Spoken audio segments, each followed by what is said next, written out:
morning, everyone, and welcome to the channel.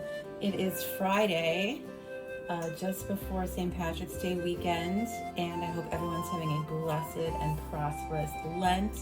I wanted to share with you a recipe that I'm making for our St. Patrick's Day party Sunday, and this is Bailey's Irish Cream Scones, or scones, however you would like to say them.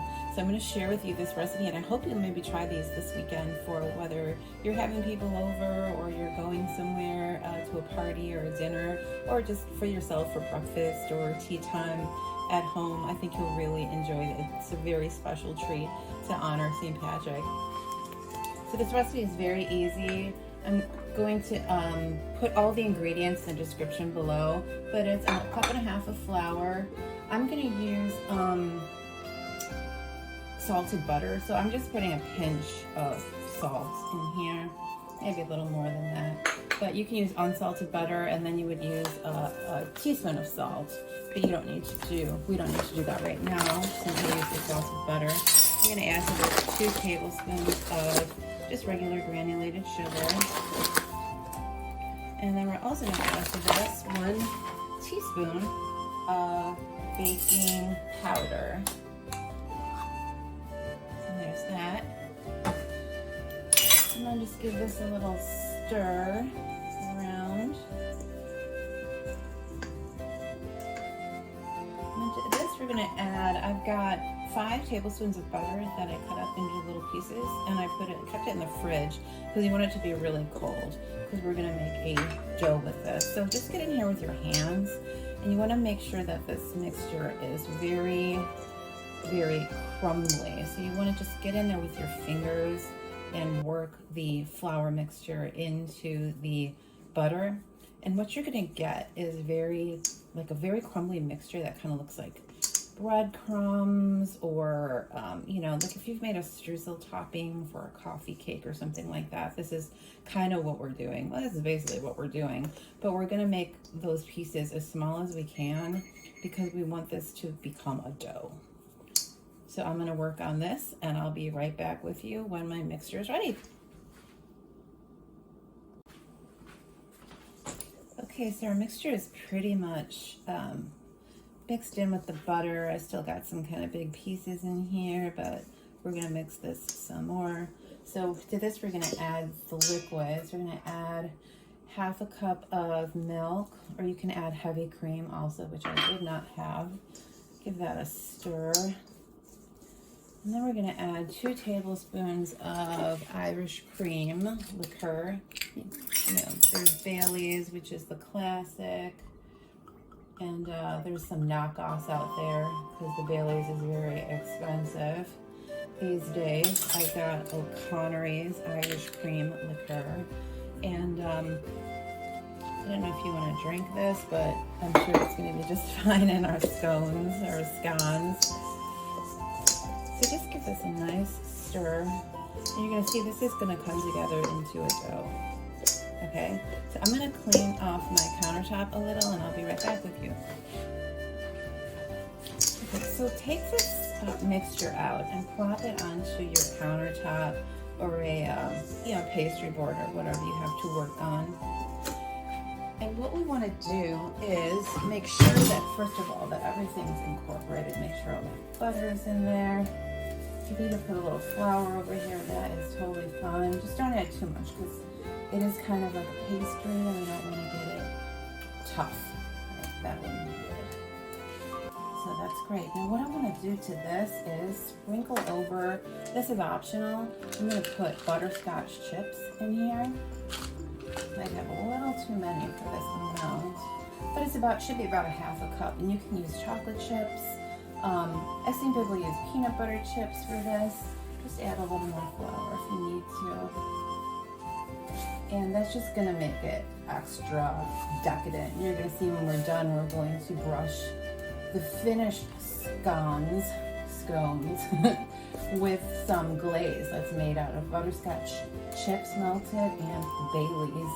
So it's going to be a really, really special kind of thing. So I'm going to add a little more flour here. So what I'm going to do is make this into a disc. Make sure I have enough chips in here. I feel like it's maybe some more around the edges. Just press them in. That's fine. Not too many either, right? Okay. So what I want to do here is make this into a disc. And if you need to roll it out a little, you can, but it should be. I'm going to roll it just a bit. So we're doing. Just put that over there.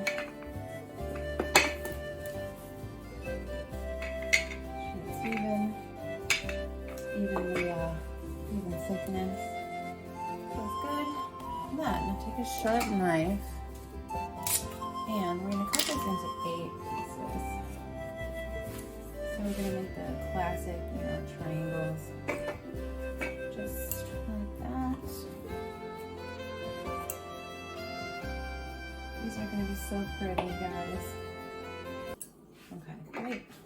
Now all we want to do here is pop these onto, I've got a greased baking sheet here, but if you've got parchment paper, that's ideal always, because easy cleanup and nothing ever sticks. But I always mean to buy parchment paper and I never remember to. And I never asked my husband to pick it up at the store. So one of these days I will get some parchment paper, but today is not that day. A couple more. And then the oven is already heated. Leave some room here because they roll fries a bit with that baking powder. The oven is set to 425 degrees for this recipe, okay? So you're gonna get nice and crispy on the outside and be nice and crumbly inside. And before we put them in, we're gonna brush the tops with a mixture of 1 beaten egg and a tablespoon of water. And this is going to give a beautiful brown color to the tops of our scones and also help them to get a little bit crispy on top. And then we're going to put that lovely glaze on when they come out of the oven. So we are ready to go, and soon we're going to have our delicious Bailey's Irish Cream scones. Pop these in the oven and I will be back with you shortly.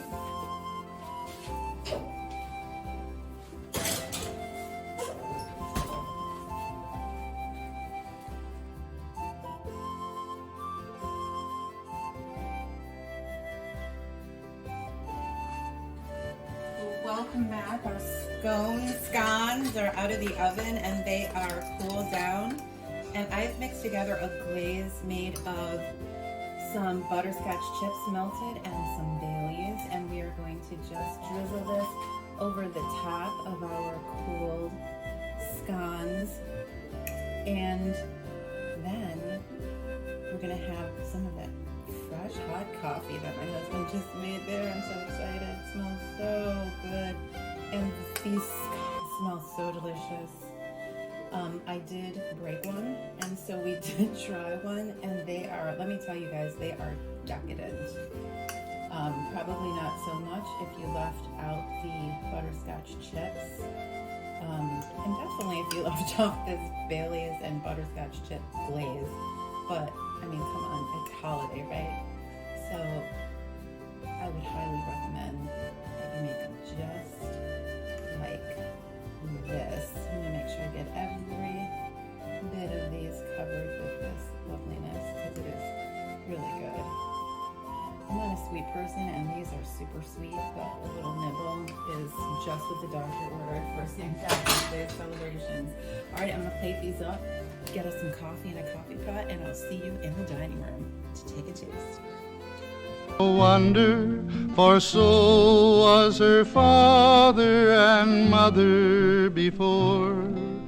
They wheeled their wheelbarrow through streets wide and narrow, singing cockles and mussels, alive, alive, oh, alive, alive, oh, alive, alive, oh, singing cockles and mussels, alive, alive, oh.